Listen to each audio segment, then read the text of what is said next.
ঘুমের মধ্যে হঠাৎ হাসতে হাসতে চোখ বন্ধ অবস্থায় উঠে বসলো আখি। কি ভয়ঙ্কর হাসি! এবার ধাম করে উঠে দাঁড়ালো, এখনো চোখ বন্ধ, হা হা করে হাসছে। হাসতে হাসতে আখি নাচতে লাগলো, নাচ করছে আর গান গাইছে আর হাসছে। চেহারার মধ্যে ভয়ঙ্কর একটা আলোর খেলা করছে। এবার লাফ দিয়ে খাটের নিচে পড়লো, এখনো চোখ বন্ধ।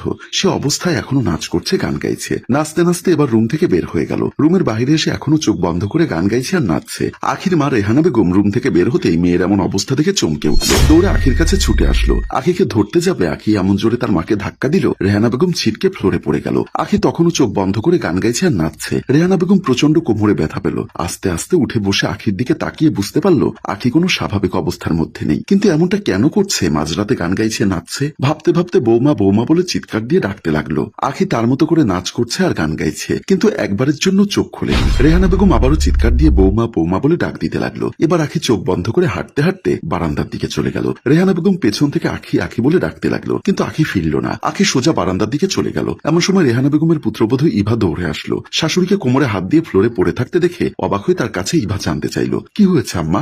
আপনি এত রাতে এখানে পড়ে আছেন কেন? বৌমা, আমি এখানে পড়ে আছি কেন সেটা তোমাকে পরে বলছি, আগে তুমি আখিকে থামাও। কেন, আখির কি হয়েছে? আখি নাচতে নাচতে বারান্দার দিকে চলে গেছে। ইভা কিছুটা অবাক হয়ে বলল, এত রাতেও নাচতে নাচতে বারান্দার দিকে গেছে? কি বলেন আপনি? যা বলছি সত্যি বলছি, তুমি তাড়াতাড়ি আখিকে রুমের ভেতরে নিয়ে এসো। আচ্ছা ঠিক আছে, আমি যাচ্ছি। তার আগে চলুন আপনাকে ধরে বেডরুমে দিয়ে আসি, আমি একা যেতে পারবো। তুমি যাও, তাড়াতাড়ি আখিকে নিয়ে এসো। ইভা আর কোনো কথা না বলে বারান্দার দিকে পা বাড়ালো। রেহানা বেগমের কোমরে ব্যথা, আর সোজা হয়ে দাঁড়াতে পারছে না। আস্তে আস্তে উঠে দাঁড়ানোর চেষ্টা করছে। আখি নাচতে নাচতে বারান্দার সামনে এসে দাঁড়ালো, গ্রিল ধরে নাচতে শুরু করলো। দৌড়ে ইভা বারান্দায় এসে আখির এমন অবস্থা দেখে হাসিও আসলো, আবার কিছুটা অবাকও হলো। আখি তখনও গ্রিল ধরে লাফালাফি করছে। ইভা কয়েকবার আখি আখি বলে ডাক দিল, কিন্তু আখি পেছনে ফিরছে না। এবার ইভা আখির কাঁধের উপর হাত রাখতেই আখি ইভার দিকে ফিরে ভয়ঙ্কর চোখে ইভার দিকে তাকালো। এমন সময় একটা হালকা বাতাস বয়ে গেল। ইভা প্রচন্ড ভয় পেয়ে মাগো বাবাগো বলে চিৎকার দিয়ে উঠলো। আখি আবারও হাহা করে হাসতে লাগলো। হাসতে হাসতে মুহূর্তের মধ্যে আবার নিজের চেহারা চেঞ্জ করে ফেললো। আবারও ভয়ঙ্কর রূপে ইভার দিকে তাকাতে ইভা ভয় সেন্সলেস হয়ে বারান্দার ফ্লোরে পড়ে গেল।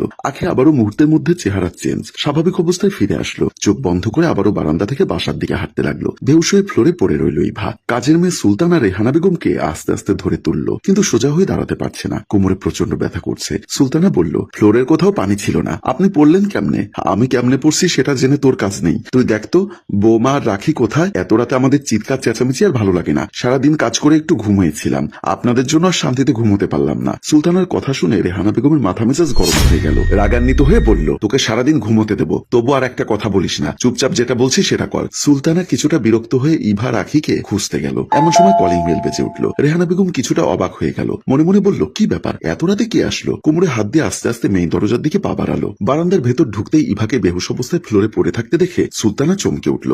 ভাবি ভাবি বলে ডাক দিল, কিন্তু ইভার কোনো সারা শব্দ নেই। সুলতানা ইভাকে ধাক্কা দিয়ে তোলার চেষ্টা করছে, কিন্তু ইভার হুঁশ ফিরছে না। এমন সময় একটা দমকা হাওয়া সুলতানার শরীরের উপর দিয়ে বয়ে গেল। সুলতানা জানালার দিকে তাকালো, দেখতে পেল জানালা বন্ধ। তাহলে এই বাতাসটা আসলো কোথা থেকে? বারান্দার চারিপাশে তাকালো। এমন সময় হঠাৎ সুলতানার গালে কে যেন কষে একটা চড় বসিয়ে দিল। সুলতানা মাগো বলে চিৎকার দিয়ে ফ্লোরে পড়ে গেল। সামনে অনেক বড় একটা কালো ছায়া দেখতে পেল। সুলতানার চোখ বড় বড় হয়ে গেল, জ্ঞান হারিয়ে ফ্লোরে পড়ে গেল। মুহূর্তের মধ্যে কালো ছায়াটা হাওয়া হয়ে গেল। দরজার সামনে আসতেই রেহানা বেগম চমকে উঠল। বারান্দা থেকে সুলতানার চিৎকারের আওয়াজ তার কানে ভেসে আসলো। এদিকে কলিং বেল বেজে যাচ্ছে। দরজার হোল দিয়ে বাহিরে তাকাতে রেহানা বেগম কিছুটা অবাক হয়ে গেল। একজন অপরিচিত লোক, তাকে কোনো সাধারণ মানুষের মতো লাগছে না। পোশাক আশাক ঠিক ভিন্ন রকম। কি করবে এখন? দরজা খুলবে নাকি খুলবে না? ভাবতে ভাবতে কিছুটা অস্থির হয়ে উঠল। বুঝতে পারছে না ওদিকে সুলতানা কেন চিৎকার দিল, এদিকে বাহিরে এই লোকটাকে। ভাবতে ভাবতে দরজাটা খুলে দিতেই অপরিচিত লোকটি বাসার ভেতরে প্রবেশ করলো। বাসার চতুর্দিকে ভালো করে তাকালো। রেহানা বেগম বলল, আপনি কে?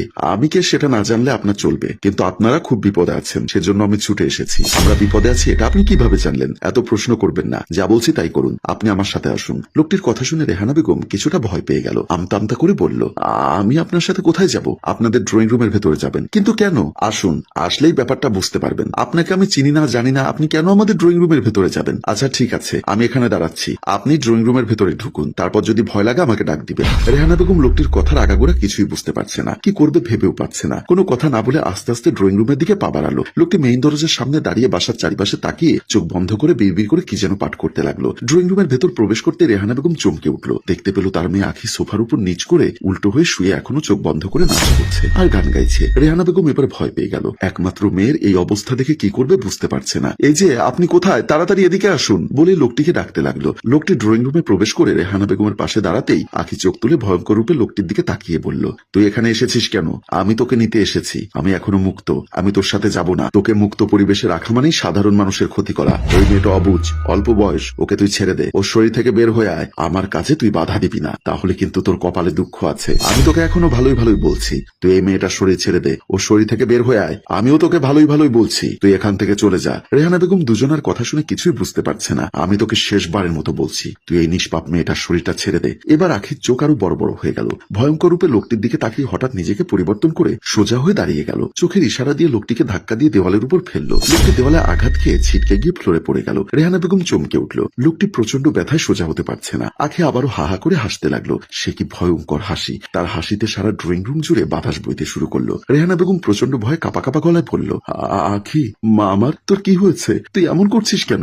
এই লোকটা কষ্ট পাচ্ছে, এই লোকটাকে আঘাত করেছিস কেন? আখি কোনো উত্তর না দিয়ে আবারও হাসতে হাসতে ড্রয়িং রুম থেকে তার বেডরুমের দিকে চলে গেল। লোকটি ব্যথায় কাতরাচ্ছে, হাত ইশারায় রেহানা বেগমকে ডাকলো। রেহানা বেগম পাশে গিয়ে বসতেই লোকটি বলল, আপনার মেয়েকে বাঁচান, আপনার মেয়ের উপর খুব খারাপ একটা প্রেতাত্মা ভর করেছে, ওকে তো মেরেই ফেলবে, আপনাদের কাউকে বাঁচতে দিবে না। কথাটা শুনে রেহানা বেগম চমকে উঠল, কাপা কাপা গলায় জানতে চাইল, এখন আমি কি করব? আপনি তান্ত্রিক মঙ্গুর নাম শুনেছেন? তার কাছে যান, সেই পারবে আপনার মেয়ে সহ পরিবারের সবাইকে বাঁচাতে। কিন্তু আমার মেয়ের উপর কেন আত্মা ভর করলো? সে অনেক কাহিনী, এত কাহিনী আমি এখন বলতে পারবো না। তাড়াতাড়ি আপনার মেয়ের কাছে যান, ওকে একা রাখবেন না, তাহলে সর্বনাশ হয়ে যাবে। তাড়াতাড়ি ওর কাছে যান। রেহানা বেগম প্রচন্ড ভয় পেয়ে গেল। তারপর মেয়ের কথা ভেবে দৌড়ে মেয়ের রুমের দিকে চলে গেল। লোকটি এখনো ব্যথায় কাতরাচ্ছে। আখির রুমের ভেতর প্রবেশ করতে রেহানা বেগমের চোখ বড় বড় হয়ে গেল। এমন দৃশ্য সে দেখলো যা দেখে সে নিজের চোখকে বিশ্বাস করতে পারল না। সারা শরীর দিয়ে তার টপ টপ করে ঘাম ঝরছে। সামনেও পা বাড়াতে পারছে না, পেছনেও যেতে পারছে না। এক অদৃশ্য শক্তি যেন তাকে চেপে ধরেছে। প্রিয় ভিউয়ার্স, প্রশ্ন কিন্তু থেকেই গেল, এই লোকটি কে? কেন আখির উপর খারাপ আত্মা ভর করেছে? আখির মা কি পারবে আখিকে বাঁচাতে? সব প্রশ্নের উত্তর জানতে চাইলে দ্বিতীয় পর্ব পর্যন্ত অপেক্ষা করুন। আমরা এই ভৌতিক গল্পের দ্বিতীয় পর্ব নিয়ে তাড়াতাড়ি আপনাদের মধ্যে চলে আসব।